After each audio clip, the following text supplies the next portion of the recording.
Lord God, today we come before you, Father, and we thank you for Susan and for Hugo as they enter into this covenantal relationship together, Lord. We just pray that you would be the center of it. You watch over this entire ceremony, and Lord, really, that it would be much more than that, God, but really a joining of two people into one. We just thank you for your design, your creation of marriage, the fact that you put that into our lives, that desire, because you care for us. So we just thank you that you've created these two, you've created marriage, and that they get to enjoy that. They get to enjoy their creation together forever from this day forward. In your name we pray. Amen. Well, today, in fact, I love that we're doing this so informally, because I just did a wedding yesterday, and I think it can be easy to get lost in the tradition, in the ceremony, in the glitz and the glamour, and forget that that really is not an indicator of how a marriage is going to go. And that tells us nothing besides that family wanted to do that day for that couple. What's more important is that you guys are here and taking this serious and putting God at the center of what you're doing today. It really, every day moving forward will be way more important than today. This day will be here and gone, but you guys will need to make a choice together daily to love and to put each other first every single day, just like you heard in the sermon. It will be a daily surrendering. I'm going to read out of Ephesians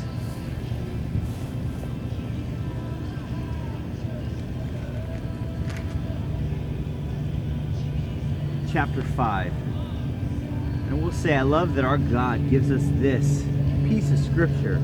It's so intentional. He knows his creation. So he writes these instructions for us. He says, hey, by the way, I want you to know how to make your household run in a godly way. I want you to know how to make it sing. And he starts out with this: submit to one another. That's the first thing he says. Not because of obligation, not because we really feel in our heart. He says out of reverence for Christ, because he is your creator, that you make that choice together. You say, because of who God is in my life, I'm choosing to submit, whether I want to or not.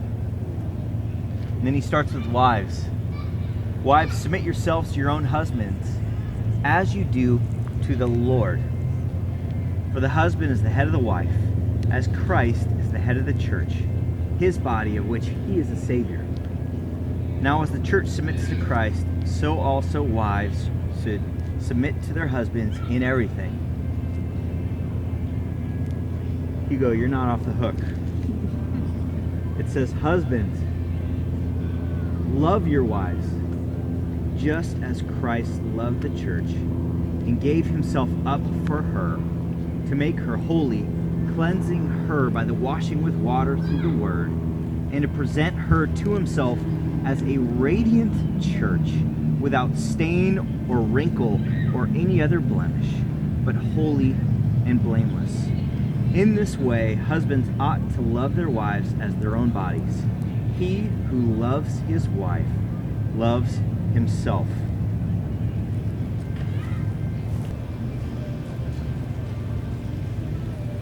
I don't know if you'll truly understand the return until you're married and you really see it. There's no way to describe the joy of marriage in words or anything you'll see, but there is such a good return for what you're doing.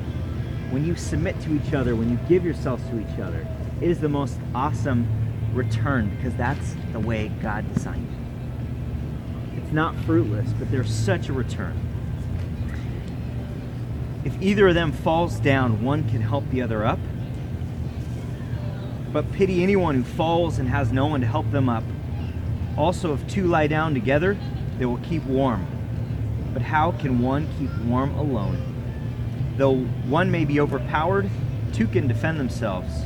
A cord of 3 strands is not quickly broken. That cord of 3 strands, Our God, it's crazy. He created all of us. He created this universe, every single beautiful thing He created, and yet He wants to be here. In fact, He is here right now with us. And He will be that third chord in your relationship. And all you have to do is just ask. Awesome that God wants to do that for us. And the last scripture that I'll read, and it is one you've heard before, but I don't know how else to describe it, but to just talk about what God says love is and what love is not. 1 Corinthians 13:4, love is patient, love is kind. It does not envy, it does not boast, it is not proud, it does not dishonor others, it is not self-seeking, it is not easily angered, it keeps no record of wrongs.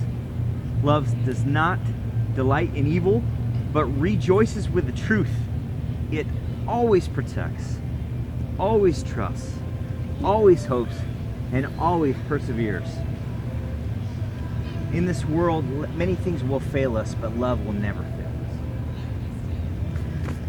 us. So at this time, I would just like you to say your vows to each other, and it may be something that you didn't plan on, but I think it's very important, and just that you share with each other, why do you want to get married? Why today? Why each other? And I'm going to start with you, Hugo. Well, we have not planned any vows because we've talked about it yesterday, so we're going to keep it spontaneous and simple.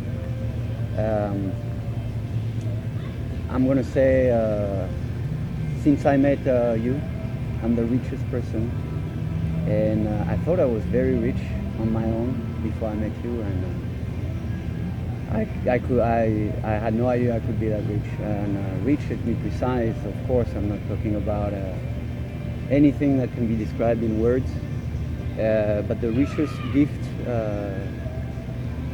apart from everything I know about you, and you know that I know, is the transformation that you've done in me.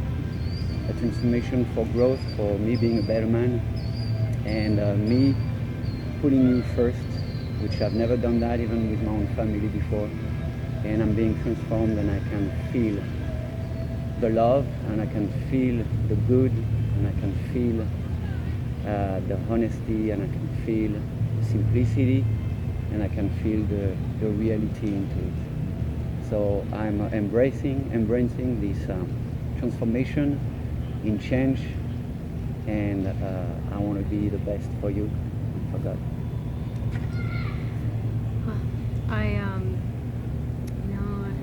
I love you so much, and I love that you love the Lord as much as I do, and I see Him through you, and the way you honor me and you take care of me, and it's just so amazing. And you're changing me too. You're teaching me so much that, so much about love. I thought I knew. I thought I was also better alone, and I thought I had everything under control, and just showing me that, gosh, it's like I knew nothing.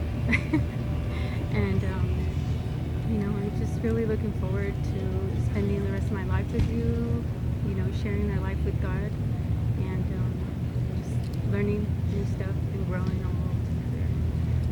Just enjoying life with my best friend. Well, you all have heard their vows, and if you guys are ready to take the next step, I'm going to ask you to repeat something.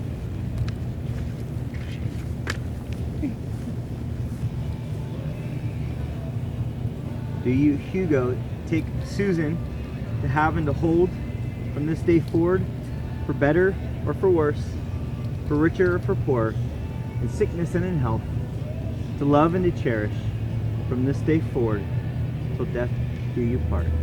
Absolutely, yes, I do. With confidence. Do you, Susan, take Hugo to have and to hold from this day forward, for better or for worse, for richer or for poor, in sickness and in health, to love and to cherish from this day forward till death do you part? I do. Well, ladies and gentlemen of the audience, or 5 of you, 6. At this point, you've heard the vows. You've heard them say, I do. It is my pleasure as a minister of the gospel to pronounce you husband and wife. Hugo, you may kiss your bride.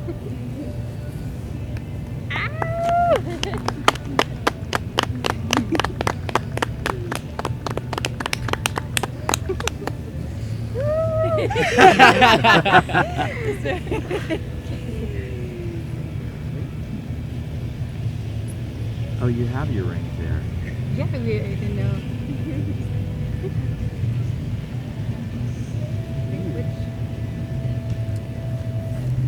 Why don't you want to get in this?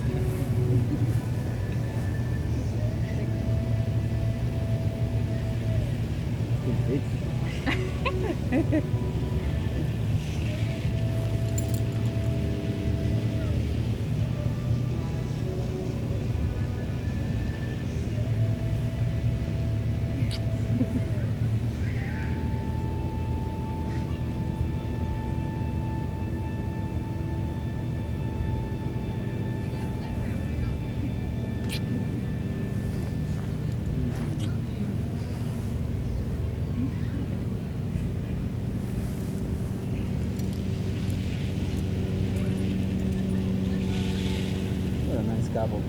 I feel like we should Okay. throw something. I know. Throw in some grass. Congratulations. Thank you so much. Thank you for the honor of being a part of it. Thank you. Thanks for having We us. appreciated everything.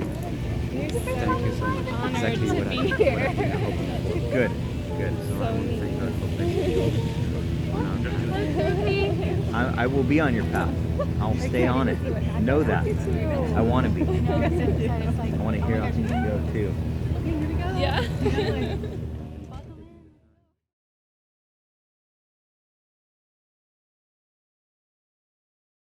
Busy watching TV, and he comes to me and says, Camilo, I want to talk to you.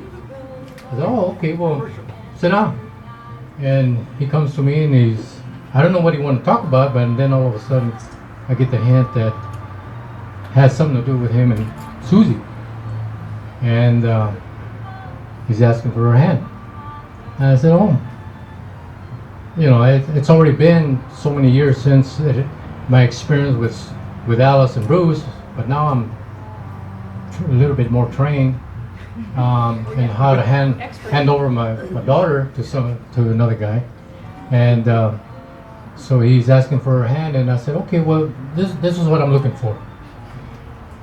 I want my daughter to have a guy that has a job, a good job, which you have a good job. I want a guy for my daughter that handles his finances properly and is in good shape, which you have. I want somebody that has a relationship with God, like my family have, and you're on the road for that because of Susie.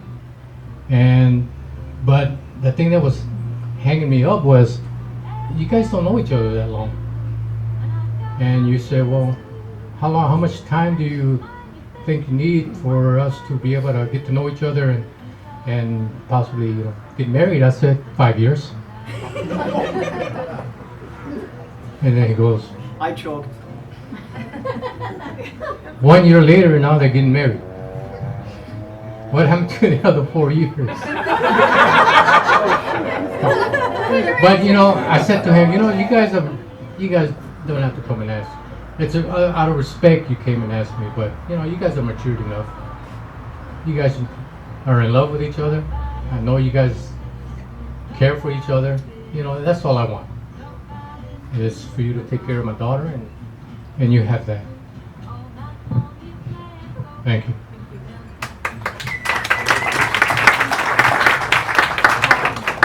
Want to add to that day you were there, you heard Oh, I was a little upset because I figured that they're old enough, they don't have to come and ask for permission. I go, it was sweet that he came and he did that. I love that. But after Hugo left, I got on him and I said, you're lucky he came and asked you. He didn't have to do that. But I love Hugo. I love the way he makes Susie feel. When they're together, she's just giggling, and whatever he says, she just giggles. So I know they love each other, and I know they're going to be good together. So God bless. Like he went to talk to my dad that day.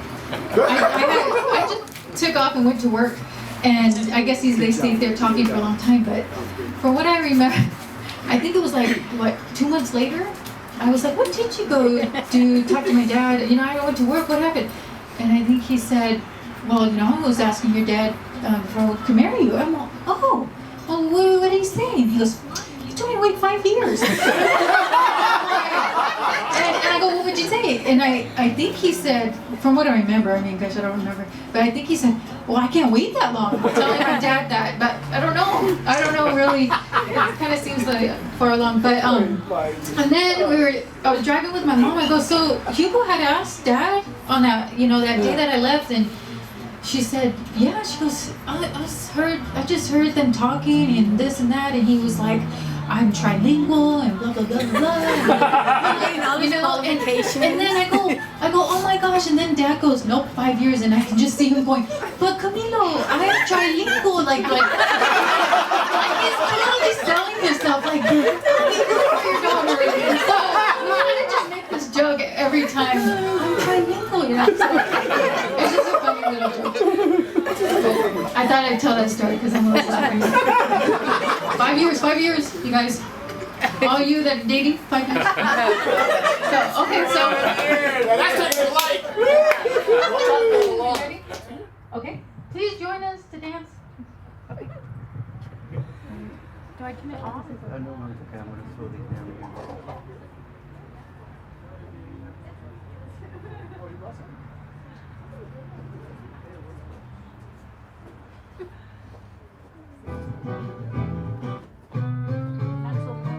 Not so what? Is that it?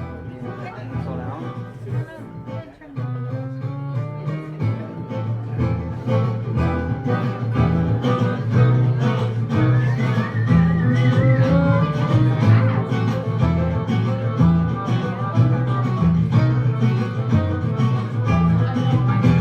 Je revois la ville en fête et en délire, suffoquant sous le soleil et sous la joie. Et j'entends dans la musique les cris des rires qui éclatent et rebondissent autour de moi. Et perdu parmi ces gens qui me bousculent, étourdi, désemparé, je reste là. Quand soudain je me retourne, il se recule, et la foule vient me jeter entre ses bras. Emporté par la foule qui nous traîne et nous entraîne, écrasés l'un contre l'autre, nous ne formons qu'un seul corps.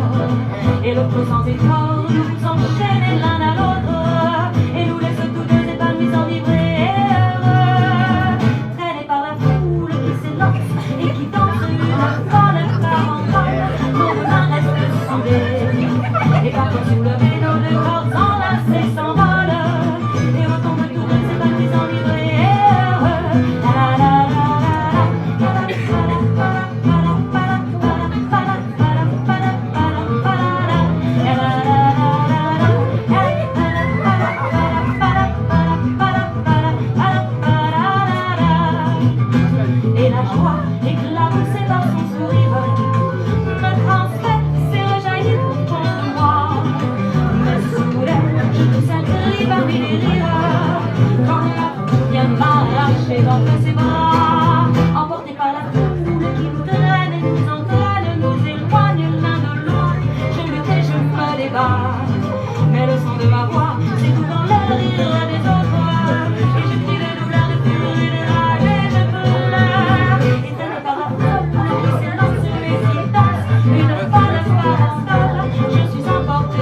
on, let's dance.